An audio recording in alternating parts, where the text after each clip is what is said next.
I know. Okay, so. Wait, is this right? Verhoff's 9th? This is Craig Button's updated. Oh, no, let's go to like the... Craig Button's probably like the Canada's leading sports scout for sure for TSN. I mean, the NHL rankings, Malhotra's not even on the top 10 of the NHL rankings. He's not even in the top 10 of the NHL rankings. I can show you the NHL rankings. So. Okay. Subject to change. Man, fuck off. There we go. All right. Don't even clap, just roll. This is great. Just honest, let's go. Technical difficulties here with DumbFans. We're just trying to stay above.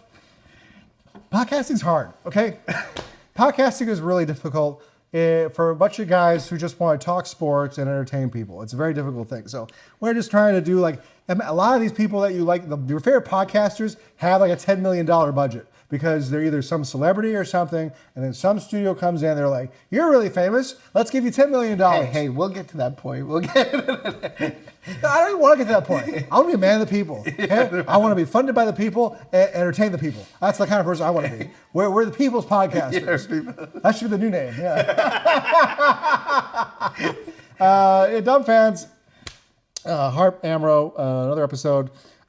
It's the NHL Stanley Cup Finals right now. The NBA Finals too, actually. Game 1 is today. Right, San Antonio and the Knicks. New York. Yeah, yes. the Knicks. The Knicks are making their return to the finals after 27 years. They're going to lose. To the Spurs? No, I'm sorry. You think the Knicks are going to win? I think the Knicks are going to win. Yeah, absolutely think the Knicks are going to win. Yeah. Jalen Brunson is a very underrated star in the league, okay? I think that... Please don't bet on it. Please don't bet on it. New York Knicks are not going to win this series. Wemby is a fantastic defensive player. I just don't think the offense is there yet for the guy. Okay. So, I just don't... They beat OKC. Yeah, they beat OKC. I mean, that OKC team... I'm not going to say they didn't show up. I just think they weren't as potent as they were last year. A lot of things came together for OKC last year. And they went to 7, by the way. OKC, yeah, they did go to 7. They went to 7. You go to 7 games, anything can really happen. And especially in the NBA. So I think it's going to be a tough series, but I got New York in 6, man. I got the Knicks in 6. I got the Spurs in 5. Spurs in 5, eh? Spurs in 5. We don't talk a lot of basketball, but if you have a favorite, please like and subscribe and comment or trash talk us. That's the theme right now. We will take all the hate. We love it. But today's episode, we're going to talk a little bit more about the off season because, we don't just go hibernate. We want to get more content. We're going to talk about a lot of exciting things happening, especially with certain teams.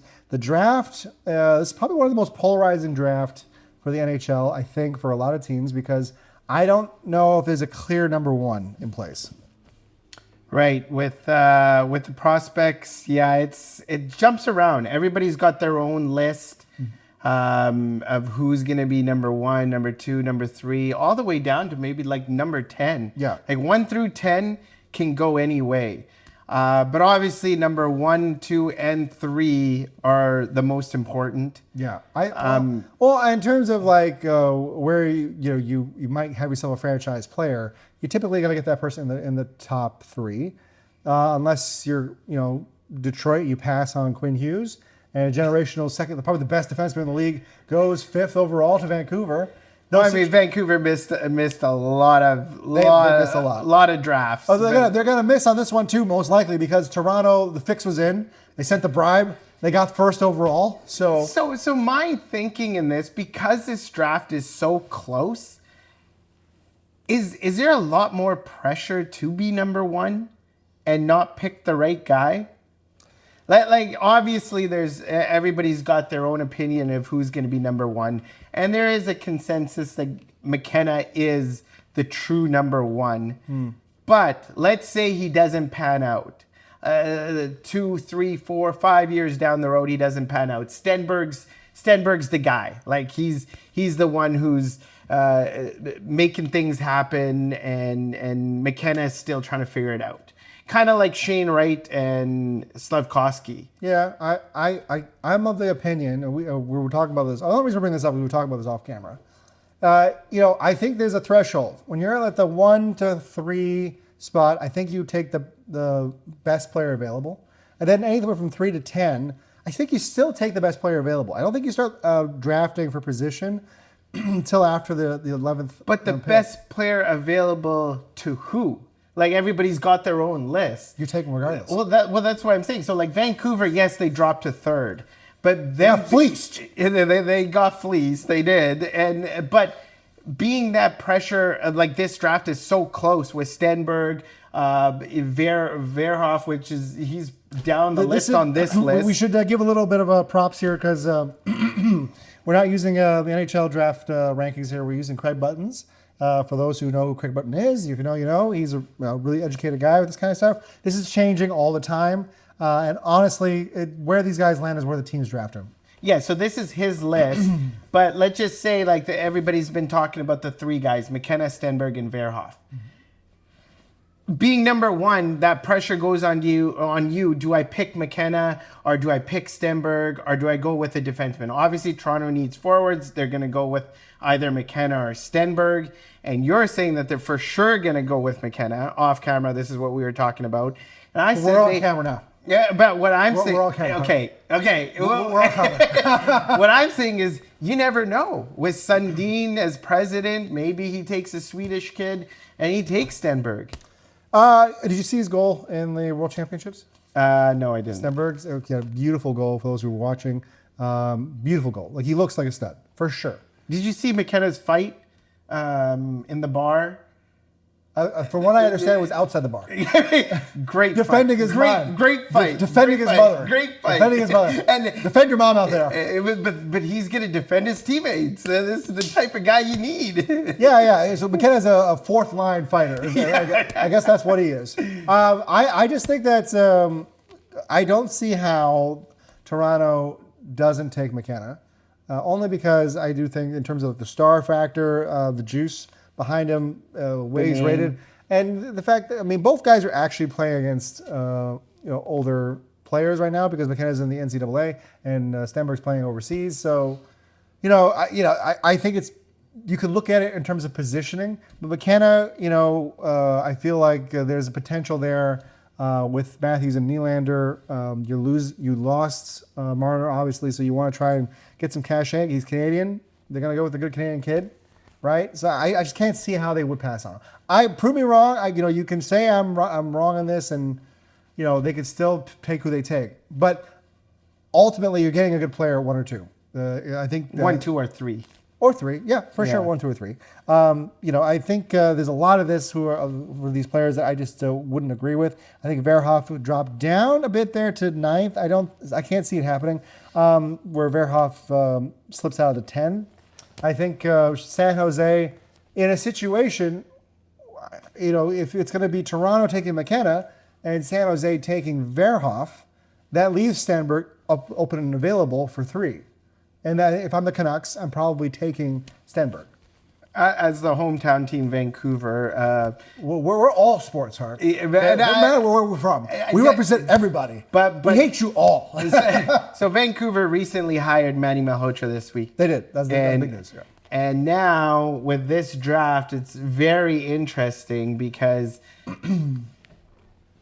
Caleb Malhotra, his son, is projected in that top 10. Yes. Now people have him higher in their different drafts or the rankings, but it's interesting. Like as the son of Malhotra, Caleb, do you want to play for your dad? Do you want that pressure? Do you want your teammates? Oh, maybe your dad's favoring you here, like that kind of talk. Or do you not want to play? Do you want that attitude, or do you want to just play for your dad and have that opportunity to be on the same team as your dad? Well, I don't know. How's it working out for Bronny James in LA? Playing with LeBron. He shouldn't be in the NBA. The last time I could think of, really, it wasn't even recent. Gordie Howe played with his sons, but Gordie Howe was 90. No, they're teammates. This is a different relationship now. Yeah. This is coach and player. And there's gonna be a point where, let's say, 2 minutes left in the game and you got Elias Pettersson or you put in Caleb Malhotra on the power play and you pick your son over Pettersson, or like I'm just saying there might be some confusion or some favoritism or something? Like, do you want that? I don't think there's any confusion. Caleb Malhotra wouldn't be able to slot into this league if he got drafted tomorrow. Yeah, he's probably 2 years away. Yeah, okay, 2 years away, but still, 2 years down the road, you're still doing the same thing if Malhotra is still the coach. I mean, his parents won't be a part of the team by the point. If I'm the Canucks, I'm looking to trade the guy. McKenna. I'm saying anybody. I'm just Stenberg are ready to probably step in and play like healthy minutes for any NHL team. Yeah, you're right. So, let's say, for instance, we're looking at a guy like Chase Reed, where he's able to get into the top three. You're still going to have a great player in Verhoff available. I think if you're in the top three, you take who are projected, the best player available. I think that's what you have to do. And you live and die by the sword, right? But there are occasions in the draft where you draft in the top three and it doesn't go well, or you draft at 14th or 16th and it goes amazing for you, right? Yeah. Some of the best players in the league weren't in the top three. Well, look at Detroit. All their players were in the hundreds. Yeah, we were talking about that Detroit team that went on a 20-year run making the playoffs. Even they would have admitted if Zetterberg and Datsuk were rated higher, they probably would have taken them sooner. Yeah. Right? So, you need good drafting, for sure. I don't think you need amazing drafting when you're dealing with the top three. I think you just have to go with the general consensus because these scouts talk to each other. They probably call each other daily about players. These guys live the game where they're just on the road watching kids play, avoiding their families, their responsibilities, all their duties, just to watch hockey. And I think that when you're in the top three, you just have to go, not to say play it safe, but go with what is there in front of you. Because it would be a nice story if Malholtra's son was playing for Malhotra, but I don't think Malhotra is a better player than, if we're going by the base projections that we saw a few months ago with McKenna, Stenberg, and Verhoff, I don't think Malhotra's a better player than those guys. So, because the draft is so close, how much do you think the interviews and the discussions with the teams play a factor in this? With McKenna, Stenberg, and Verhoff, talking to different teams. Do you think they put a lot of value in those discussions with the players? I'll put it this way, because if I don't have the job and I'm getting interviewed for the job, I'm probably going to lie a lot. Like a ton. So let's say, for instance, I'm playing hockey, right? But I also like to boost cars and get steel hubcaps, right? And then the GM of the team was like, "Well, yeah, bro, we heard you like the steel hubcaps." And I go, "Oh, you heard that?" Oh, I might have done that. Okay, well, you're gonna have to stop doing that if you're gonna play for us. Whatever you want, sir.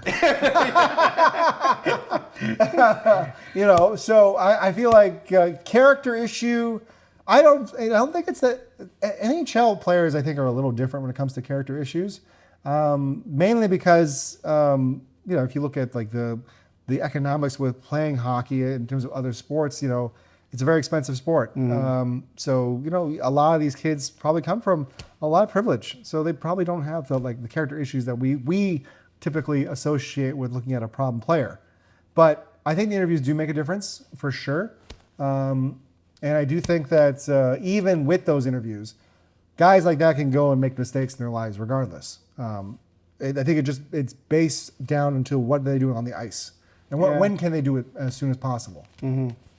Yeah, I agree with you. I do agree that I think McKenna is going to go number one. And I hope Verhoff goes to San Jose as a Vancouver Canuck fan. And I wouldn't mind Stenberg or Malhotra on the team. I think they're very close, neck and neck. I think Stenberg's probably 2 steps ahead of Malhotra. I don't think that Malhotra... For position-wise, I think Canucks needing a centerman more than a winger. If he was rated 3rd, I would say take Malhotra because he's the best player available. But when you're in the top 3, how's Buffalo doing right now? Knowing that they took Eichel and they were upset by this. But that's a totally different thing. How's Edmonton doing right now? And they took Yakupov. They're doing great. Yeah, obviously those situations can happen too. Yeah, right? So Ottawa took Carlson at 16th overall. Yeah, right. Right, and he ended up being one of the best defensemen in the world. Still is one of the best defensemen in the world. Sure, absolutely. There's a ton of examples of when you hit and when you don't hit. And when typically when you don't hit in the top 3, it gets a little bit more publicized. Yeah. Because if you feel like you should have a surefire winner. But that's the beauty of the draft, right? Like you just never know what's going to happen. That's why you have to try to have as many draft picks as possible. Vancouver, you're going to have as many draft picks as possible, okay? Stop fucking this up for the rest of us, all right? We're all worried about what this organization is going to do. They have 2 in the first round. They're going to probably trade him off, Harp. Okay? They're probably going to trade him off. Who? I don't know, Marc-Andre Vlasic or something. Gallagher. Yeah, trade Montreal for Gallagher. That'll solve all our problems. Anyway, it'd be very interesting to see what's going to happen. But I do think that if we're looking at a team like Vancouver, for instance, it's more than just having young players.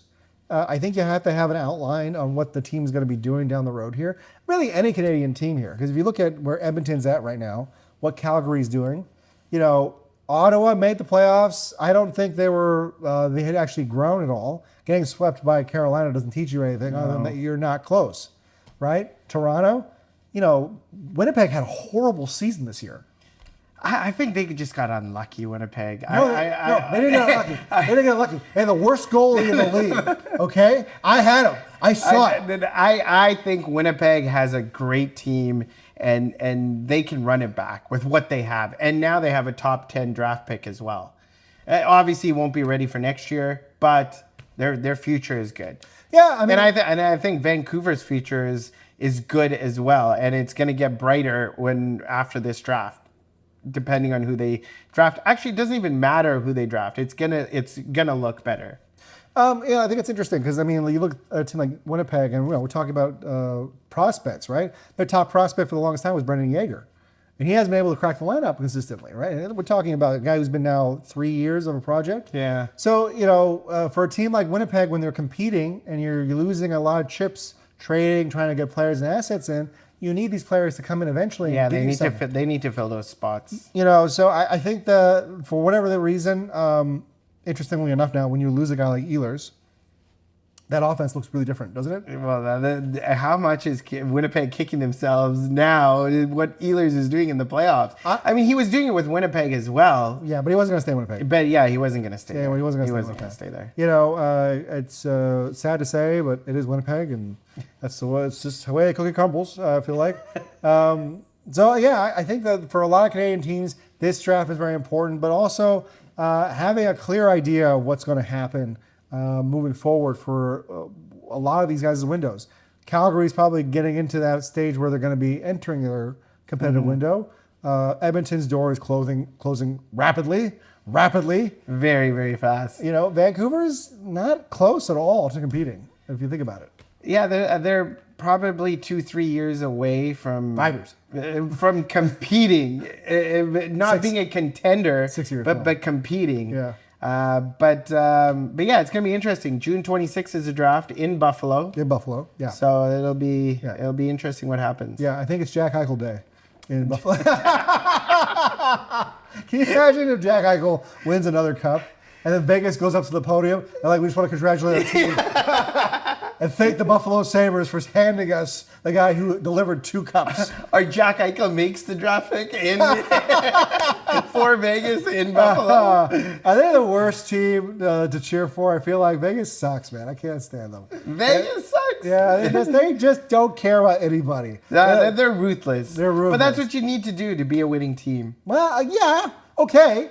But, they're one of those teams who be like, okay, hey, look, we have a chance to compete, but someone's mom's going to get kicked down the stairs. Theodore was your mom last week. Marner, your mom's up. I feel like that's just kind of the organization they are. I feel like they're ruthless. That's how you got to be in this sport. You got to be ruthless. So, but please let us know your comments. We love talking sports. We'll talk about anything.